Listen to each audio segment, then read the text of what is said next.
Alô você, fala galera, mais uma notícia bacana aqui no canal. Lembrando, a gente vai subir o nível de consciência de vocês e para subir o nível de consciência tem que aprender sobre economia, geopolítica e grana, aprender sobre dinheiro. Se o tema te chamou a atenção, obviamente você tem um nível de atenção e um nível de consciência mais alto, você entende as coisas, pelo menos previamente, o que está acontecendo. Eu venho aqui para trazer o reforço para você. Você já reparou aí? A China, a bolha imobiliária estourou e pode acreditar, ele é muito pior do que o mundo inteiro pode ter noção. E isso tem reflexos aqui no Brasil. Por quê? Porque a gente está numa economia globalizada. Então, a China é um dos maiores parceiros econômicos do Brasil. Então, não tem como você fugir. A China, até a Rússia, que está em guerra com a Ucrânia, é um parceiro poderoso hoje da economia brasileira, porque a gente estava importando, agora ela deu uma cancelada, uma congelada, no petróleo, que estava resolvendo bem aqui os aumentos do petróleo interno, porque a Petrobras cortou a paridade de preço internacional. Então, a gente tem aqui uma dor de cabeça gigantesca. Então, você vai começar a entender que o que estoura nos Estados Unidos bate aqui, o que bate na China bate aqui também, o que bate na Rússia lá bate aqui também, o que bate na Europa sempre bate aqui. O mundo está interligado e globalizado. Não dá para se afastar de tudo, tá? Até porque a gente tem relações internacionais. Mas vamos entender um pouquinho. Dá uma olhada nessa notícia aqui, ó. China, isso aqui assusta um pouquinho, né? Mas vocês vão aprender como funciona. Olha lá. China, bolha imobiliária pode ser maior do que se pensa. E nem todos os chineses resolveriam. E é verdade. Olha que interessante. Tem vários dados. Você sabe que a China é um país onde as informações não são muito divulgadas, né? A gente trabalha lá ainda no que você entende como um socialismo de capital. É uma coisa esquisita de contar, porque tem uma parte da China que é efetivamente capitalista e tem uma parte da China que é socialista e é comandada pelo Partido Socialista. Então tem uma sequência de travas lá dentro, que é uma economia... Evandro, chega a ser uma economia mista? Não, mas ela é predominantemente um socialismo que deixa alguns ganharem dinheiro. Mas depois a gente entra nesse ponto sobre geopolítica específica da China. O que você tem que entender é que a China ainda é, e vai ser por muito tempo, a maior exportador de vários produtos para o mundo inteiro, né? Você vê aí que a gente teve crises na época da pandemia e crises tecnológicas, porque o maior exportador de semicondutores do mundo está na China. Então a gente tem um problema muito grande dessa globalização centralizada lá, que exporta para o mundo inteiro. Então, quando estoura alguma coisa na China, estoura aqui também. Por isso que eu já vou dar uma palhinha para vocês. Eu não gosto de FII, fundos imobiliários, porque fundo imobiliário sempre é uma merda. Por quê? Porque você fica dependente de um segundo governo, de uma segunda governança, e muitas das vezes ligado a planos econômicos, porque empresas quebram e nas empresas tem aluguéis, e nesses aluguéis estão ligados a fundos de investimentos em todos os lugares. Sem você reparar o seguinte, os fundos imobiliários são relativamente novos, não é igual a ação, que está há muitos anos e décadas funcionando. É algo que foi criado há pouco tempo, ainda não tem validade. Ainda não tem aqueles novos milionários derivados de fundos imobiliários. Ganha-se dinheiro, mas muitos fundos imobiliários derretem exatamente por conta disso aqui. Exemplo, Americanas. Você reparou que a Americanas fechou 4 mil lojas, ou pelo menos deixou de pagar 4 mil lojas de aluguel? Tinha muitos fundos imobiliários grudados lá. O que aconteceu com isso? Muitos fundos foram a zero, mas isso ninguém divulga, né? Então a China, a gente está com uma crise, uma bolha imobiliária que pode ser a maior, e não pode, ela é a maior. Por quê?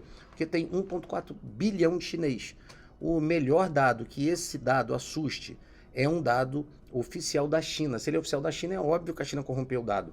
Ele diz que tem 1,4 bilhão de imóveis vazios, ou seja, nem toda a população da China conseguiria ocupar os imóveis. Isso se você desse para criança, para velho, para tudo desgarrado da população, que não são 1,4 bilhão de famílias, são 1,4 bilhão de pessoas, só que alguns números chegam a dizer que tem 4 bilhões de imóveis. Isso a gente não tem como validar, porque a China é um mercado fechado. Aí você fala, Evandro, mas por que isso aconteceu? Por que deixaram acontecer? Galera, bolhas imobiliárias acontecem a todo tempo. A gente teve a bolha imobiliária de 2008, a gente teve a grande crise, que eu vou trazer um episódio específico sobre a grande crise, que aconteceu em 1929. É muito bacana você entender o porquê que ela aconteceu, como essa crise aconteceu e como ela estourou. A crise de 2008 também é super importante, vou fazer um episódio só sobre a crise de 2008 e também a crise das .com de 99. A gente tem também a crise do impeachment brasileiro de 2016, que ninguém comenta, e esse ano está numa recessão ferrada, que vai virar história no futuro, porque as curvas, elas se movimentam para baixo e para cima da economia. Mas, de qualquer forma, dá uma olhada nessa notícia aqui. A gente vai relembrar aqui o caso da chamada Evergrande. Evandro, quem é essa empresa aí, Evergrande? Essa empresa é a maior construtora que está operando lá na China E o que que ela fez? As dívidas dela, galera, são assustadoras, são aterradoras as dívidas da Evergrande. Você fala assim, mas como pode uma empresa tão grande quebrar? Galera, vamos tentar relembrar o caso, olha só. Basicamente, a Evergrande é uma das maiores incorporadoras imobiliárias da China. A empresa fez parte do Global 500, o que significa que também era uma das maiores empresas do mundo em receita. E era mesmo, sabe? Porque quando eu te conto a dívida aqui, cai o cu da bunda. É, a Evergrande, ela tem uma dívida, né, em 2021, quando ela anunciou que não conseguiria pagar a dívida nominal, que é 2,4 trilhões de yuans, ou seja, é a moeda da China, que isso equivale a 1,7 trilhão de dólar. Melhor, 1,7 trilhão de reais. O valor equivale a 2% do PIB da China. Como é que pode um PIB gigante da China ter uma única empresa que tem 2% do PIB dela? E está num mercado que é extremamente volátil. Deixou estourar a bolha e agora a gente tem uma dívida gigantesca, tem casas, tem pessoas que vão desistir porque não tem como pagar aquelas casas, tem pessoas que não tem como assumir e a Evergrande não tem como terminar as casas. Pior, o que acontece com os pintores que foram contratados pela Evergrande, que no meio dessa confusão aqui, tem as pessoas que deveriam receber, pintores, carpinteiros, todo tipo de insumo, material, é uma quebra em cascata. Como essas empresas são muito grandes, elas têm muito poder de barganha. Por exemplo, se você vender para Coca-Cola, vender para Pepsi, se você vender para grandes empresas, elas vão comer você pelo saco no prazo, no desconto, porque elas compram grandes volumes. A Evergrande também contratava grandes volumes. Contratou grandes volumes, todo mundo achava que a empresa tinha muito capital, ela saiu em todos os lugares e de repente, ela entra em insolvência. E aí, Evandro, aí literalmente o sinal da fumaça do fudeu. E isso vai bater lá na China com muita força. Então, ó, a Evergrande, que é essa empresa, ela é listada em Hong Kong, sediada na cidade de Shenzhen, no sul da China. E ela possui mais de 1.300 projetos em mais de 280 cidades em toda a China. O que acontece? Ralou, você ferrou. Só que fora isso, ela não quebra só o setor elétrico. Fora a habitação, o grupo investe em veículos elétricos, esportes e parques temáticos. Ou seja, tudo vai sofrer porque não tem caixa. Se não tem caixa para um lado, não tem caixa para outro lado também. Aí eu trouxe para vocês aqui que nos anos anteriores a 2021, a dívida da Evergrande aumentou à medida que ela fazia empréstimos para financiar suas atividades. Galera, isso também é muito comum no Brasil. A Americanas quebrou por excesso de giro nos empréstimos que ela tinha. Ou seja, era uma operação chamada risco sacado. Compro agora, pego empréstimo, pago depois. Pode ser de 6 meses, pode ser de 1 ano. Nesse caso aqui, o giro de dívida é muito grande. Depois eu vou trazer para vocês o que acontece com o custo bancário. Vocês viram que a Magazine Luiza e o banco, as Casas Bahia, quase combinaram, né? No trimestre deram mais de 400 milhões de prejuízo.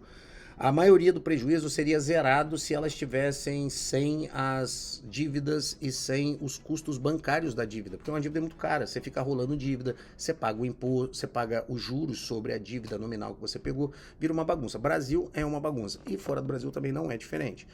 Aí o grupo ganhou uma fama negativa por se tornar o desenvolvedor mais endividado da China, com passivos, que é coisas que ela deve, no valor de mais de 300 bilhões. Então a dívida ali, galera, é muito grande, a confusão é muito grande. Mas o que interessa você saber primeiro plano?